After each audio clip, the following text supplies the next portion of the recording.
వికారాబాద్ జిల్లా కొడంగల్లో అయ్యప్ప స్వామిపై అనుచిత వ్యాఖ్యలు చేసిన బైరి నరేష్ పై పీడీ యాక్ట్ నమోదు చేయాలని తెలంగాణ రాష్ట్ర అయ్యప్ప ఐక్యవేదిక ప్రతినిధులు జిల్లా ఎస్పీకి ఫిర్యాదు చేశారు. బైరి నరేష్ కు సహకరించిన రేంజర్ల రాజేష్ తో పాటు వేదికపై ఉన్న వారిని వెంటనే అరెస్టు చేయాలని డిమాండ్ చేశారు. హిందూ దేవుళ్లపై వారు చేసిన వ్యాఖ్యలు సభ్య సమాజం తలదించుకునే విధంగా ఉందని ఆగ్రహం వ్యక్తం చేశారు. వేదికపై నరేష్ ప్రసంగాన్ని నవ్వుతూ సమర్థించిన వారందరిపై కఠిన చర్యలు తీసుకోవాలని కోరారు. తెలంగాణ రాష్ట్రం అట్టుడికిపోతున్నటువంటి సమయంలో మేమందరం కూడా గవర్నమెంట్కు గౌరవించి పోలీస్ డిపార్ట్మెంట్ని గౌరవించి ఇవాళ ఎస్పీ గారిని కలవడం జరిగింది. ఎస్పీ గారి యొక్క వాగ్దానం ప్రకారం అందరిపైన కేసులు పెట్టాలని మేము కోరుకున్నాం.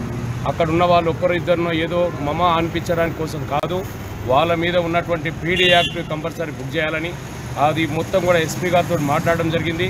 మా యొక్క శబరిమల ఐక్యవేదిక ఏదైతే అయ్యప్ప స్వాముల మొత్తం తరపు నుంచి కూడా యావత్ రాష్ట్రంలో ఉన్నటువంటి 108 సంఘాల తరపున మేమందరం కూడా మాట్లాడడం జరిగింది. ఈరోజు స్వామివారు సానుకూలంగా తప్పకుండా దాన్ని పరిశీలిస్తాం.